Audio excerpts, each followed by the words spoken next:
बिस्मिल्लाहिर्रहमानिर्रहीम। अस्सलाम वालेकुम डियर स्टूडेंट्स, मैं हूं आपका फिजिक्स टीचर आदिल शहजाद और आप देख रहे हैं अपना पसंदीदा YouTube channel Physics Valley. Dear students, आज की वीडियो में हम आगाज करने जा रहे हैं पार्ट 2 की फिजिक्स चैप्टर नंबर 14 इलेक्ट्रोमैग्नेटिज्म का। जी हां बच्चों, इस लेक्चर में हम सीखेंगे इलेक्ट्रोमैग्नेटिज्म क्या होता है, मैग्नेटिक फील्ड क्या है और मैग्नेटिक फील्ड जनरेट कैसे होता है, और लास्ट में हम देखेंगे कि एक करंट कैरिंग वायर के अक्रॉस जो मैग्नेटिक फील्ड जनरेट होता है वो कैसे होता है और उसकी डायरेक्शन, राइट हैंड रूल, ये सारी चीजें आज के लेक्चर में हम डिस्कस करेंगे। मतलब बेसिक इलेक्ट्रोमैग्नेटिज्म का जो टोटली इंट्रोडक्शन है वो इस लेक्चर में आप लोग सीखेंगे। इससे पहले बच्चों आप जानते हैं कि हमने चैप्टर 12 पढ़ा इलेक्ट्रोस्टैटिक्स, चैप्टर 13 करंट इलेक्ट्रिसिटी। हम उन चैप्टर से होते हुए 14 की तरफ जाएंगे। सबसे पहले बच्चों आपने जो चैप्टर नंबर 12 पढ़ा उसका नाम क्या था, इलेक्ट्रोस्टैटिक्स। बच्चों इलेक्ट्रोस्टैटिक्स में आप क्या करते हैं, स्टडी करते हैं चार्जेस को एट रेस्ट। मतलब इसमें आप स्टडी कर रहे होते हैं चार्जेस को एट रेस्ट। ठीक हो गया जी। मतलब जब आपके पास चार्ज रेस्ट में होता है तो उसके अराउंड जो फील्ड जनरेट होता है इलेक्ट्रिक फील्ड, उसको आपने डिटेल से डिस्कस किया, उसके इफेक्ट्स को, उसकी एप्लीकेशंस को, चार्जेस की फॉर्म में एनर्जी को स्टोर कैसे करते हैं, ये सारी चीजें आपने पढ़ी बच्चों चैप्टर 12 में। अब देखें जैसे ही आप थोड़े से बड़े हुए, आप आगे फॉरवर्ड आपने मूव किया तो चैप्टर 13 में आपने इन चार्जेस की मोशन को स्टडी किया। मतलब आपका जो चैप्टर नंबर 13 था बच्चों, चैप्टर नंबर 13 में आपने पढ़ा था करंट इलेक्ट्रिसिटी। मतलब करंट इलेक्ट्रिसिटी में बच्चों यही चार्ज जो है ये किस हालत में आ जाते हैं, मोशन में। मतलब जब चार्ज मोशन में आता है तो वो चार्ज नहीं रहता बल्कि क्या बन जाता है, करंट बन जाता है। तो डियर स्टूडेंट्स, अब जो करंट है आपने कहा था जी ये कि फ्लो ऑफ चार्जेस है। अब बच्चों जब ये करंट है, सपोज किसी वायर के अंदर, किसी कंडक्टर के अंदर ये करंट जब फ्लो कर रहा है तो डेफिनेटली उसके भी तो कोई ना कोई असरात होंगे। याद करें जरा, चैप्टर 13 में आपको मैंने इफेक्ट्स ऑफ करंट पढ़ाए थे, उसमें एक इफेक्ट था मैग्नेटिक इफेक्ट ऑफ करंट। जी हां बच्चों, हमारे पास जो नेक्स्ट चैप्टर नंबर 14 आ रहा है, चैप्टर नंबर 14, वो बच्चों जो आज हमने पढ़ना है मैग्नेटिज्म। मैग्नेटिज्म में बच्चों आप क्या पढ़ेंगे, इफेक्ट ऑफ करंट।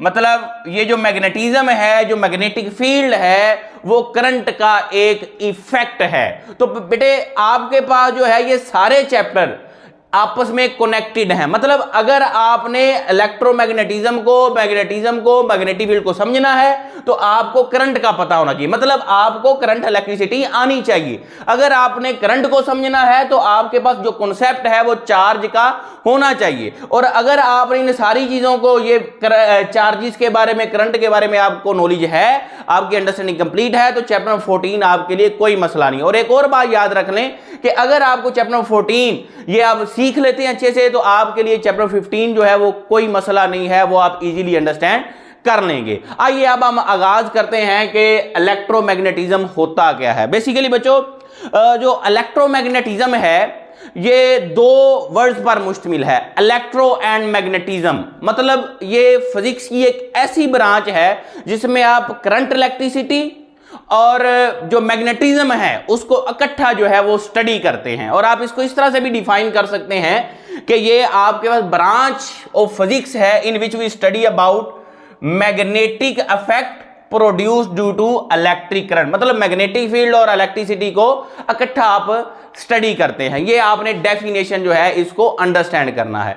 अब बच्चों ना मैं आपको थोड़ा सा मैग्नेट के बारे में भी यहीं पे जो है वो बता देता हूं। मैग्नेट बच्चों ना हमारे पास जो है वो एक बड़ी इंपॉर्टेंट, आप कह लें कि एक चीज है या इंपॉर्टेंट एक टॉपिक है जो हमारी हमेशा से जो है वो तवज्जो का मरकज रहा है। जब आपने नोट किया होगा कि छोटे छोटे बच्चे भी छोटे छोटे मैग्नेट के पार्ट्स के साथ खेल रहे होते हैं। अब मैग्नेट में कुछ खूबियां ये होती हैं कि वो जो मेटल, कुछ जैसे आयरन है, उनको अट्रैक्ट कर लेता है, लकड़ी को अट्रैक्ट नहीं करता। और हमारी जो अर्थ है बेसिकली उसका भी एक मैग्नेटिक फील्ड होता है, वो भी एज ए मैग्नेट बिहेव करती है। तो ये सारी चीजें जो कि मैग्नेट के रिलेटेड है, तो ये वाला चैप्टर भी बच्चों बहुत इंपॉर्टेंट है। आइए जरा देखते हैं मैग्नेट बच्चों ना आपके पास यहां पे दो चीजों पर मुश्तमिल है, दो पोल्स पर मुश्तमिल होता है, एक होता है नॉर्थ और एक होता है साउथ। अब जो नॉर्थ पोल है बच्चों, इसका जो फील्ड होता है, जो फील्ड लाइंस होती हैं वो नॉर्थ पोल से निकलती हैं और साउथ पोल पे जाके क्या होती हैं, एंड होती हैं। ये बात आपने याद रखना है। और डियर स्टूडेंट्स, एक एमसीक्यू आता होता है, वो आपने याद रखना है कि मोनोपोल जो होता है ना, monopole does not exist, monopole exist नहीं करता। ये आपके पास इसकी प्रॉपर्टी, जैसे आपको याद हो आपने इलेक्ट्रिक फील्ड पढ़ा था, ये पॉजिटिव चार्ज है, इसकी इलेक्ट्रिक फील्ड लाइंस जो है वो आउटवर्ड होती हैं, और इसी तरह बच्चों आपके पास जो है वो नेगेटिव की क्या होती हैं, इनवर्ड होती हैं। ये जब करीब होंगे तो डियर स्टूडेंट्स इनकी ये जो फील्ड लाइंस हैं वो क्या होती हैं, पॉजिटिव से निकलती हैं, नेगेटिव पे क्या हो जाती हैं, एंड हो जाती हैं। लेकिन अगर आप इनको अलग अलग करते हैं तो कोई मसला नहीं है, पॉजिटिव का अपना फील्ड है, नेगेटिव का अपना फील्ड है। लेकिन अगर आप इसको ब्रेक कर देते हैं तो बच्चों कोई भी पोल एग्जिस्ट नहीं करेगा। क्यों? क्योंकि मोनोपोल जो है वो एग्जिस्ट नहीं करता। तो ये था डियर स्टूडेंट थोड़ा सा हल्का फुल्का सा इंट्रोडक्शन। अगर आपको इसकी जरूरत नहीं है तो आप डायरेक्ट स्किप करके आगे जा सकते हैं। आगे अब हम शुरू करने जा रहे हैं magnetic field due to a current carrying wire. मैं इसको रेज कर देता हूं, फिर हम इसको करते हैं जी। तो बच्चों अब आपने सीखना है कि मैग्नेटिक फील्ड जो है वो एक लॉन्ग स्ट्रेट जो करंट कैरिंग वायर है उसके अराउंड कैसे जनरेट होता है। इसके लिए आपने क्या करना है, एक लॉन्ग स्ट्रेट वायर को लेना है और आपको कंपास नीडल्स की जरूरत है। कंपास नीडल्स को लें और इस वायर को आपने क्या करना है कि एक कार्डबोर्ड लेके उस कार्डबोर्ड को दरमियान से होल कर लें और ये वायर उसमें से क्या कर लें, पास करवा लें। तो ये डियर स्टूडेंट्स आपने इस तरह का सेटअप लेना है और इसके अराउंड जो है वो आपने क्या करना है, ये कंपास नीडल्स को रखना है। कंपास नीडल क्या है होती हैं जी, ये डियर स्टूडेंट्स आपके पास जो है वो मैग्नेटिक फील्ड की डायरेक्शन को बताने के लिए, उसको आइडेंटिफाई करने के लिए आप यूज करते हैं। जब इनको आप उस रीजन में रखते हैं जहां पे कोई मैग्नेटिक फील्ड नहीं होता, कोई करंट नहीं होता, तो ये अपने आप को अर्थ के मैग्नेटिक फील्ड के लिहाज से अरेंज कर लेती हैं। अब यहाँ पे इस वायर को आपने जो लिया है, आप इसको एक वोल्टेज सोर्स भी प्रोवाइड करते हैं। तो डियर स्टूडेंट इसमें करंट जो है वो फ्लो करता है इस तरह से, इस डायरेक्शन में, पॉजिटिव से नेगेटिव की तरफ।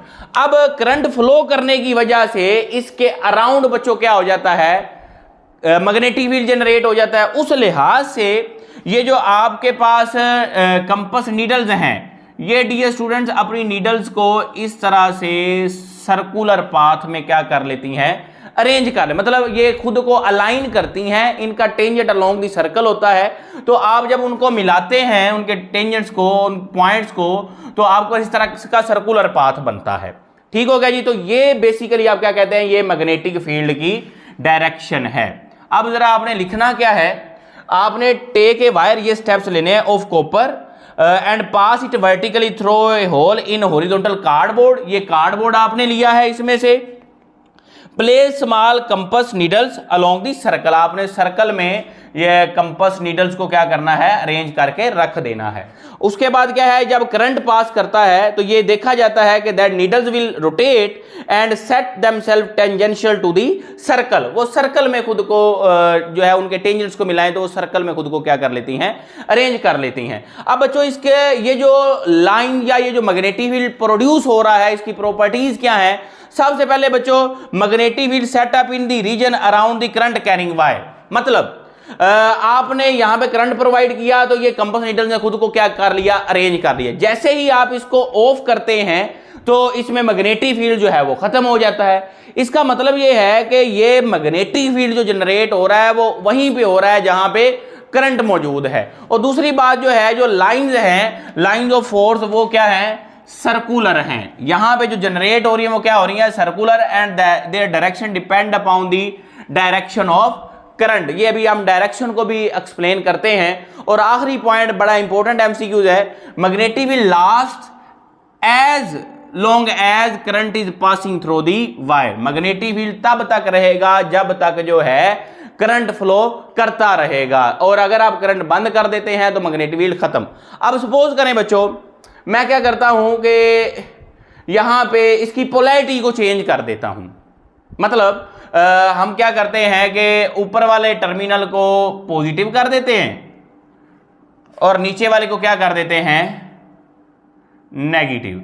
तो इससे बच्चों क्या होगा, ये मैग्नेटिक फील्ड की जो डायरेक्शन है वो क्या हो जाएगी, चेंज हो जाएगी। तो हम बेसिकली डायरेक्शन को बताते कैसे हैं, या हमें पता कैसे लगता है कि वो डायरेक्शन पहले किधर है और बाद में चेंज करने से किधर होगी, वो भी देख लेते हैं। अभी पहले वाला सेटअप ही रहने दें। आपके पास सपोज यहां पे ये पॉजिटिव टर्मिनल, ये नेगेटिव, ये और ये अपवर्ड, ये क्या है, करंट की डायरेक्शन है। तो डियर स्टूडेंट्स, डायरेक्शन आप बताते हैं या डायरेक्शन ऑफ मैग्नेटिक फील्ड, ये एमसीक्यूज भी है। Direction of magnetic field can be, आप कह लें एक्सप्लेन या can be find, can be measured लिख सकते हैं बाय राइट हैंड रूल। कौन से रूल से बच्चों आप बताते हैं, राइट हैंड रूल से। कौन सा जी, राइट हैंड रूल। तो अब आप राइट हैंड रूल को डिफाइन कर लें, राइट हैंड रूल आखिरी पॉइंट है यहां पे, right hand rule. Right hand rule क्या है बच्चों, आपने अपना दायां हाथ राइट हैंड को लेना है, और सपोज ये डियर स्टूडेंट आपके पास जो है वो यहां पे ये आपके पास ये वाली वायर है, और इसमें से सपोज ये करंट की डायरेक्शन है अपवर्ड इधर। आपने क्या करना है, अपने राइट हैंड की फिंगर्स को कर्ल करना है। क्या करना है, ये इस तरह से राइट हैंड की फिंगर्स को क्या करना है, कर्ल करना है इस वायर के अराउंड। क्या करना है बच्चों, curling the fingers of your right hand along the या अराउंड दी वायर। तो आपका ये जो थंब है, this will represent the direction of current. आइए जरा आप देखते हैं, कर्ल करें, आपका थंब किसको रिप्रेजेंट कर रहा है, डायरेक्शन ऑफ करंट, और आपकी ये जो कर्लिंग फिंगर्स है बच्चों, this will represent the direction of magnetic field. आप इसको ऐसे करके देख लें, आप इसको ऐसे करके देख लें, मैं लिख देता हूं इसको, curling the fingers of your right hand around the current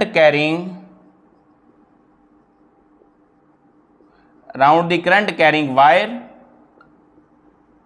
then erect thumb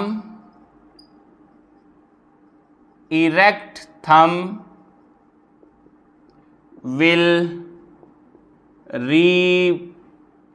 represents the direction of current and curling fingers जो है बच्चों, यहां पे लिख देता हूं, will represent the direction of magnetic field. ठीक है जी, आपने क्या करना है, अपने राइट हैंड की फिंगर्स को कर्ल करना है। ये जो आपकी फिंगर्स कर्ल हो रही हैं, ये मैग्नेटिक फील्ड की डायरेक्शन को, थंब किसको, करंट को। डियर स्टूडेंट्स, अगर मैंने कहा था कि आप इसकी पोलैरिटी को चेंज कर देते हैं तो आपके पास ऊपर पॉजिटिव नीचे नेगेटिव, तो करंट की डायरेक्शन चेंज हो जाएगी। करंट किधर हो जाएगा, ये डाउनवर्ड हो जाएगा। अब भी आपने ऐसे ही करना है, अब अपने हाथ को इस तरह से कर लें, अब करंट डाउनवर्ड, फिंगर उल्ट। तो आप इनको देखेंगे कि जब डाउनवर्ड करंट आ रहा है तो ये ओरिएंटेशन बन रही है क्लॉकवाइज, लेकिन जब अपवर्ड जा रहा था तब क्या बन रही थी, एंटी क्लॉकवाइज। तो आप इस तरह से इसको बच्चों क्या कर सकते हैं, एक्सप्लेन कर सकते हैं। तो ये था इंट्रोडक्शन। आपके पास इलेक्ट्रोमैग्नेटिज्म का, होप सो आपको इसकी समझ आई होगी। अगर आपको वीडियो अच्छी लगे तो बच्चों इसको दूसरे बच्चों के साथ शेयर करें, चैनल को सब्सक्राइब करें, और अगर किसी पॉइंट में कोई कन्फ्यूजन हो तो आप कमेंट सेक्शन में पूछ सकते हैं, और कोई पॉइंट दोबारा समझना चाहें तो आप वीडियो को दोबारा से भी देख सकते हैं। मिलते हैं बच्चों नेक्स्ट वीडियो में नेक्स्ट लेक्चर के साथ, force on A current carrying conductor in a magnetic field. तब तक के लिए अल्लाह हाफिज।